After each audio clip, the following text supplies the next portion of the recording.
कौन ऐसा चाहेगा कि नहीं मिले? सच्चाई तो ये है कि ये इंडस्ट्री ने दबा करके रखा उन्हें, कभी आगे आने नहीं दिया। तो वो दिखाते, उनके साथ हुआ अन्याय दिखाते।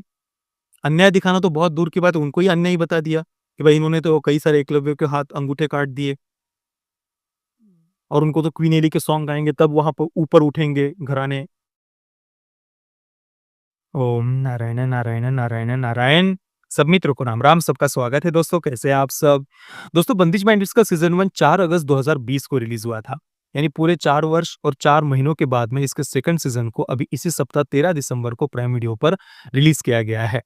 अभी आज ही मैंने इसे देख कर के कंप्लीट किया। आज 18 तारीख को मैं ये वीडियो शूट कर रहा हूँ। इसका जो पहला सीज़न था ना, वो अपने थॉट्स को लेकर के बहुत क्लियर था। कहीं पर कोई कन्फ्यूजन नहीं था, कोई ज़बरदस्ती की बैलेंसिंग वगैरह करने का उन्होंने प्रयास नहीं किया था। एक पूरी तरीके से ट्रेडिशनल पॉइंट ऑफ व्यू से बनी हुई सीज़न हम उसे कह सकते हैं, पहले सीज़न की मैं बात कर रहा हूँ। और जब से भारत में ओटीटी का चलन बढ़ा है लगभग 2017 के बाद में, उसके बाद जितनी भी वेब सीरीज़ बनी है, मैं बिना किसी संदेह के बंदिश बैंडिट्स के सीज़न 1 को टॉप 5 में रखूँगा। सबसे बढ़िया वेब सीरीज़ में टॉप 5 में रखूँगा। कोई कोई कन्फ्यूजन नहीं है मेरे मन में इस बात को लेकर के। पर वो सीज़न 1 की बात है।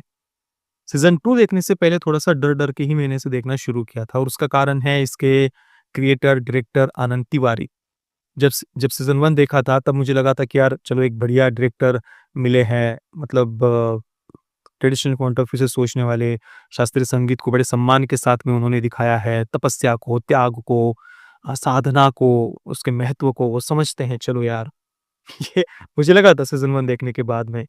परंतु उसके बाद में जब उनकी मैंने मजामा देखी, माधुरी दीक्षित के साथ में, उसके बाद में फिर मैंने जब अभी बैड न्यूज़ देखी, मतलब क्या कहना अब, कुछ ना कहे वही अच्छा है। इसी कारण से इसके सीज़न 2 को बहुत ही कम एक्सपेक्टेशंस के साथ में मैंने देखना शुरू किया था। हालाँकि मन में फिर भी थोड़ा-सा था कि चलो यार, वो फ़िल्मों में पता नहीं किस कारण से वो ऐसी फ़िल्में बनाई कि यहाँ पर कम से कम इस वेब सीरीज़ को छोड़ दे। या छोड़ दिया होगा, ऐसा थोड़ा-सा मन में रखकर मैंने सीज़न 2 को देखना शुरू किया था। सीरीज़ शुरू चलती गई, चलती गई, चलती गई। शुरुआत में सब कुछ बढ़िया लग रहा था मुझे। जहाँ से पिछला सीज़न समाप्त हुआ था, वहीं से सेकंड सीज़न शुरू भी होता है। फिर बीच में आने के बाद में जब बीच के जो 2-3 एपिसोड्स हैं ना, वहाँ पर जो उन्होंने बैलेंसिंग की है इस बार, जो पहले सीज़न में बिल्कुल भी नहीं थी। बहुत क्लियर था पहला सीज़न। 2-3 मुख्य-मुख्य बातें हमने पहले सीज़न में देखी थी। एक तो राधे और तमन्ना, दोनों म्यूज़िक इंडस्ट्री के, संगीत के क्षेत्र के 2 विरुद्ध छोर हम कह सकते हैं, बिल्कुल अपोज़िट थे दोनों एक-दूसरे के। तमन्ना जो एक वेस्टर्न पॉप म्यूज़िक में उसका काफ़ी बड़ा नाम है। पॉप सेंसेशन वगैरह जो भी उन्होंने कहा है उसे। और दूसरी तरफ राधे, जो शास्त्रीय संगीत में बहुत पारंगत था, परंतु फिर भी अपने आप को और निखारना चाहता है और ताप, तपस्या, साधना वो कर रहा है, अपने आप को निखार रहा है। राठौड़ घराने के बारे में वगैरह सब बातें हमने वहाँ पर देखी थी। तमन्ना जो कुछ ख़ास उसका आवाज़ भी नहीं था, बस अपना नाम हो गया था बड़ा वगैरह, तो उसकी गलती उसे समझाई गई थी। और बाद में वो शास्त्रीय संगीत का महत्व समझती है। ये एक पहलू हमने देखा था सीज़न 1 में। दूसरा पहलू था तमन्ना को लेकर ही, उसकी माँ ने बचपन में उसे थोड़ा-सा टोक दिया था उसके म्यूज़िक को लेकर के और वो बात तमन्ना अभी भी उसकी गाँठ बाँध कर के रखी थी, बड़ा होने के बाद भी। उसके पिताजी उसकी बड़ी लाड-प्यार, प्रशंसा वगैरह करते हुए उनको दिखाया है। तो तमन्ना इतनी-सी माँ की डाँट को अभी भी मन में बिठा कर के रखा है उसने।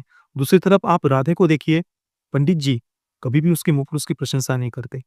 उनसे थोड़ी-सी कुछ प्रशंसा सुनने को मिल जाए, इस कारण से राधे परिश्रम कर रहा है, तपस्या कर रहा है, साधना कर रहा है, अपने आप को और ज़्यादा निखार रहा है और जो बड़े बुजुर्गों की डाँट है, उसको नेगेटिव वे में नहीं ले रहा है, सकारात्मक रूप में ले रहा है। मूल्यों का, आदर्शों का, परंपराओं का, परिवार की प्रतिष्ठा का, परंपरा का वो महत्व समझता है और तमन्ना को ये बातें समझाते हुए दिखाई है। तमन्ना एंडिंग में अपने आप को और ज़्यादा निखारने का और ज़्यादा वो और सीखने का उद्देश्य लेकर के निकलती है, बराबर ना? यहाँ पर सीज़न 1 समाप्त होता है।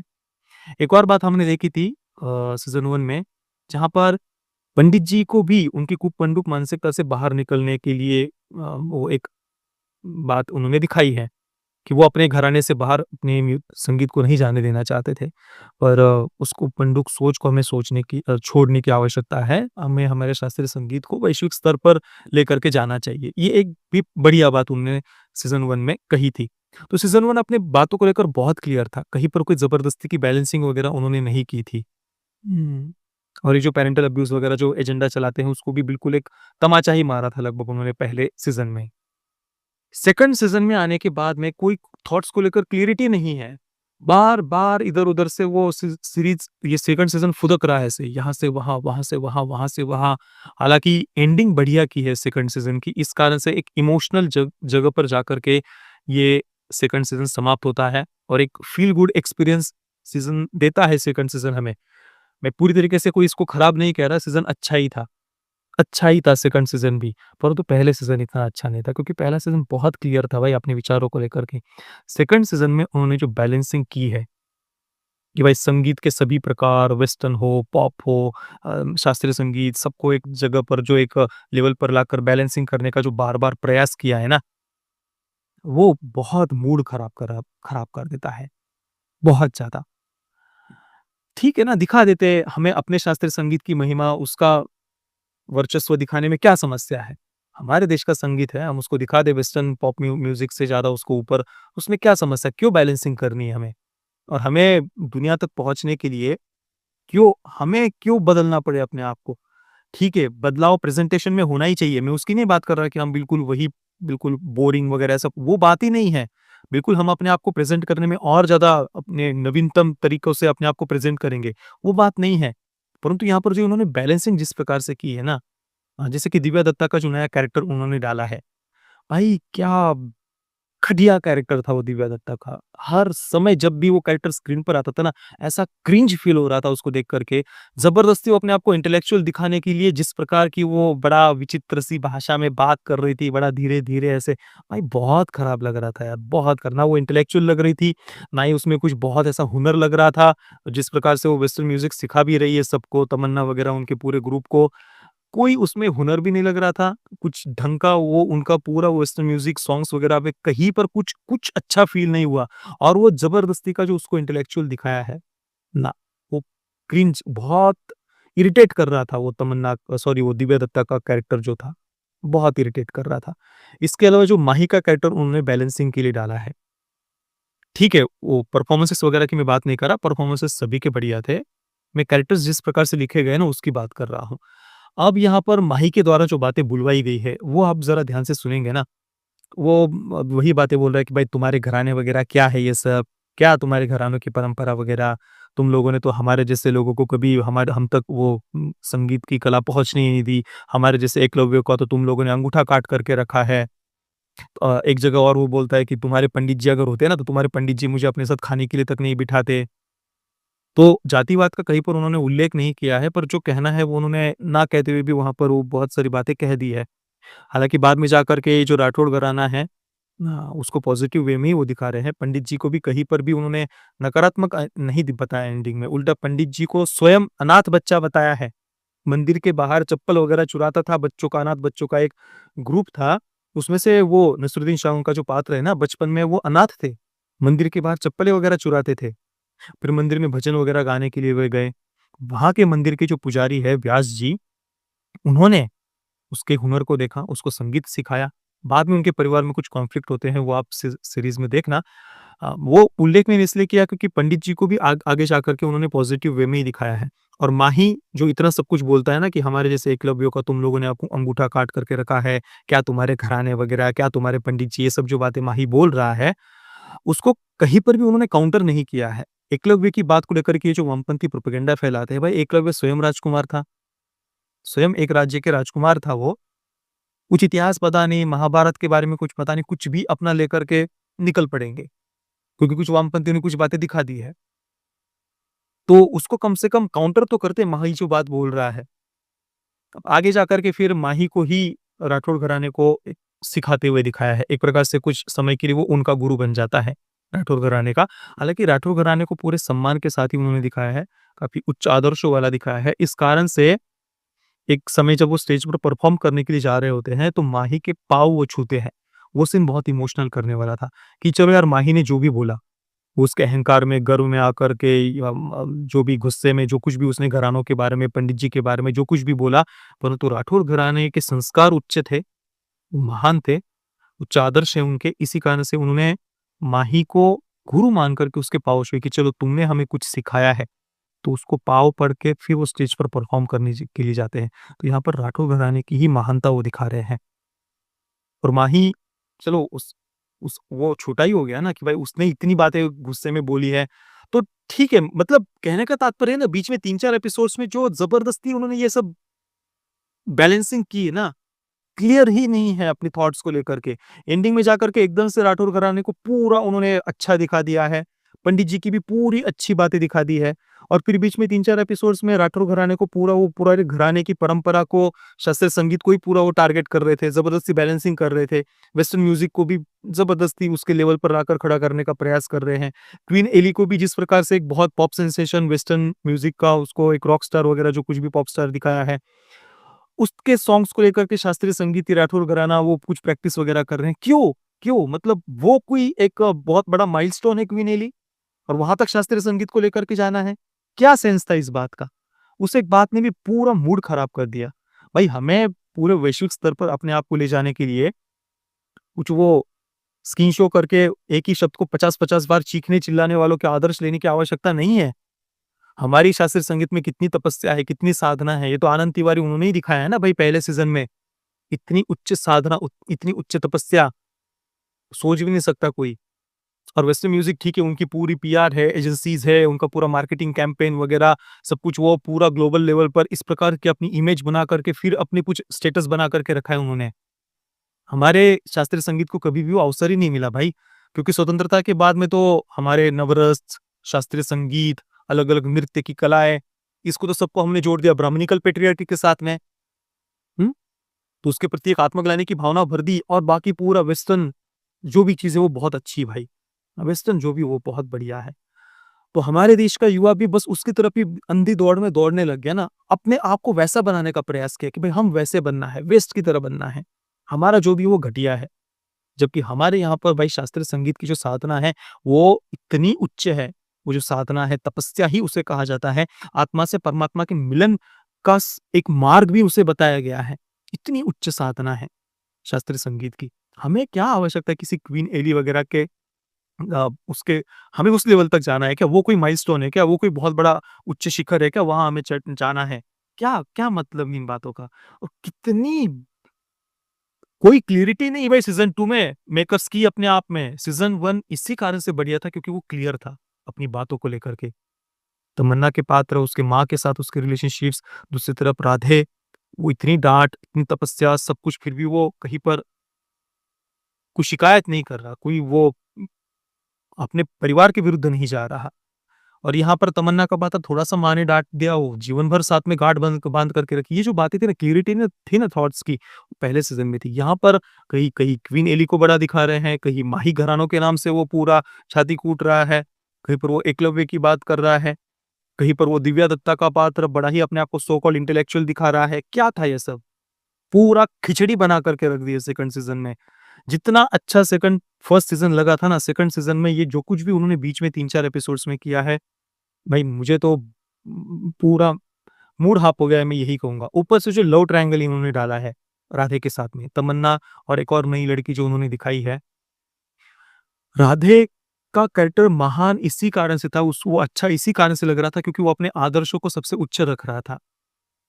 यहाँ पर वो ज नहीं यार, तमन्ना उसको 2-2 बार बिना मतलब का आकर के किस कर रही है, वो दोनों ही कन्फ्यूज़्ड है। तमन्ना एक दूसरे लड़के को अपने पीछे घुमा रही है, उसको भी बोल रही है कि मैं तुमसे प्यार कर रही हूँ, उसको भी आई लव यू बोल रही है, फिर इसको भी आकर के वो किस कर रही है। राधे को भी दिख रहा है कि भाई उसके साथ जो नई लड़की आई है, जो कुछ वो बड़ा मैथ्स वगैरह की बातें कर रही है संगीत में, वो इतनी अच्छी लड़की, वो उसको सही से समझ भी रही है, पर वो उसको तमन्ना के पीछे भागना है, दिख रहा है कि तमन्ना किसी और के साथ में है। तो इतना मूर्ख राधे कब से हो गया? वो तो कितने अपने आदर्श और मूल्यों की बात कर रहा था। यहाँ पर तो पूरा उसको वो क्या सिंप बना करके रख दिया, फिर वो घूम रहा है लट्टू बन करके। तो कैसे उस कैरेक्टर को भी अच्छा कैसे माने हम? कैसे उसके साथ में भी कैसे कनेक्ट हो?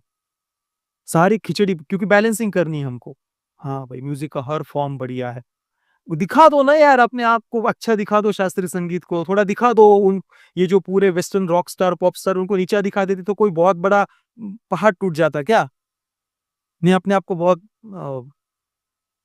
न्यूट्रल दिखाने का कीड़ा है ना, क्या मतलब है? दिखा दो अपने आप को अच्छा, क्या प्रॉब्लम था? उनको हमारे लेवल पर लेकर उनको हमारे लेवल पर लेकर के जाना है। वो यहाँ हैं, हम ऑलरेडी यहाँ हैं। तो वो जो स्क्रीन शो करके चीखते-चिल्लाते हैं और पूरा अपने मार्केटिंग के द्वारा अपना एक इमेज बना कर के रखी है, उन्हें बहुत, बहुत आगे जाना है, वो बहुत पीछे हैं। हमने कभी वो हमें अवसर नहीं मिला, वो बात अलग है। हम हम भी दुनिया जीत सकते हैं अपने संगीत के बल पर। हम अपने आप को बहुत बढ़िया तरीके से प्रेज़ेंट कर सकते हैं। पर यहाँ पर तो ये क्वीन एली को गाने गा रहे हैं। शास्त्रीय मतलब घरानों के लोग क्वीन एली के गाने गाएँगे तब वो बड़े आगे जाएँगे। पर एंडिंग में आकर के पंडित जी के पात्र को जिस प्रकार से दिखाया है, उनकी जो बैक स्टोरी दिखाई है, वे गाँव में बीकानेर के मंदिर में जाकर के जिस प्रकार से उनकी जो साधना थी, तपस्या की जो जगह थी, हाँ? वो बातें जो दिखाई ना, वो थोड़ा-सा एक हार्ट वार्मिंग एक्सपीरियंस के साथ में सीज़न 2 को समाप्त करती है। वो एक अच्छी बात थी। उसी पर अब अडिग रहते, उसी घराने की उनकी जो किस प्रकार से इस पूरे स्वतंत्रता के बाद में शास्त्रीय संगीत के साथ क्या-क्या अन्याय हुआ है, कैसे वेस्टर्न पॉप म्यूज़िक को ही कैसे थोपा गया देश के ऊपर और जो सही मायने में तपस्या करते थे, साधना करते थे मंदिरों में, बिना किसी सरकार के सहयोग के, बिना कोई बड़े-बड़े मार्केटिंग एजेंसीज़, पीआर नहीं, कुछ नहीं, म्यूज़िक इंडस्ट्री नहीं, फ़िल्म इंडस्ट्री में धुतकार दिया है, उन्होंने कभी ध्यान नहीं दिया, फिर भी उन्होंने कैसे अपनी कला को जतन करके रखा। हुँ? आपने देखा बॉलीवुड ने कभी किसी फ़िल्म में कोई शास्त्रीय संगीत की इस प्रकार की महिमा, ये तो पहला बंदिश बैंडिट्स एक ऐसी सीरीज़, पहला कंटेंट देखा कि जिसमें भारतीय शास्त्रीय संगीत की महिमा कहीं पर दिखाई गई हो। तो दिखाते हैं ना कि भाई शास्त्रीय संगीत कैसे उन घरानों ने उसको जतन करके रखा है, जबकि कहीं उनको अवसर नहीं मिला। ना फ़िल्म इंडस्ट्री ने अवसर दिया, ना कोई बड़े-बड़े कॉन्सर्ट्स में कभी उनको कभी बुलाया गया। घरानों ने दबा करके रखा अपनी विद्या को, उसकी अपेक्षा सच्चाई तो ये है कि उनको अवसर ही नहीं दिया गया, उनको कभी आने ही नहीं दिया। क्योंकि उनको छोटा या नहीं यार ये क्या नहीं, ये छोड़ो इनको पीछे दबा करके रखा गया उल्टा। सच्चाई ये है शास्त्रीय संगीत आगे ना आने की। वो तुच्छ बुद्धि के थे, वो संकुचित मानसिकता के थे। ये तो पता नहीं मैंने तो कभी देखा नहीं कि कोई शास्त्रीय संगीत हो वो नहीं चाहता हो कि वो बड़े स्टेज उनको मिले या बड़े प्लेटफ़ॉर्म उनको मिले। कौन ऐसा चाहेगा कि नहीं मिले? सच्चाई तो ये है कि इंडस्ट्री ने दबा करके रखा उन्हें, कभी आगे आने नहीं दिया। तो वो दिखाते, उनके साथ हुआ अन्याय दिखाते। अन्याय दिखाना तो बहुत दूर की बात है, उनको ही अन्याय बता दिया कि भाई इन्होंने तो कई सारे एकलव्य के हाथ अंगूठे काट दिए और उनको तो क्वीन एली के सॉन्ग गाएँगे तब वहाँ पर ऊपर उठेंगे घराने, शास्त्रीय संगीत तब ऊपर उठेगा, क्वीन एली के सॉन्ग गाएगा तब, क्या था ये? पहले सीज़न की कितनी प्रशंसा की तो इस बार क्या करके रख दिया? बाकी म्यूज़िक अच्छा था। जितने भी शास्त्रीय संगीत के हमें जो कुछ गीत, भजन सुनने को मिलते हैं, सेकंड सीज़न में, सभी सुनने में बहुत बढ़िया थे, म्यूज़िक बहुत बढ़िया था, परफ़ॉर्मेंसेज़ बहुत बढ़िया थे, प्रोडक्शन वैल्यू बहुत बढ़िया थी, एक्टिंग बहुत बढ़िया थी। तो दिखा क्या रहे हो?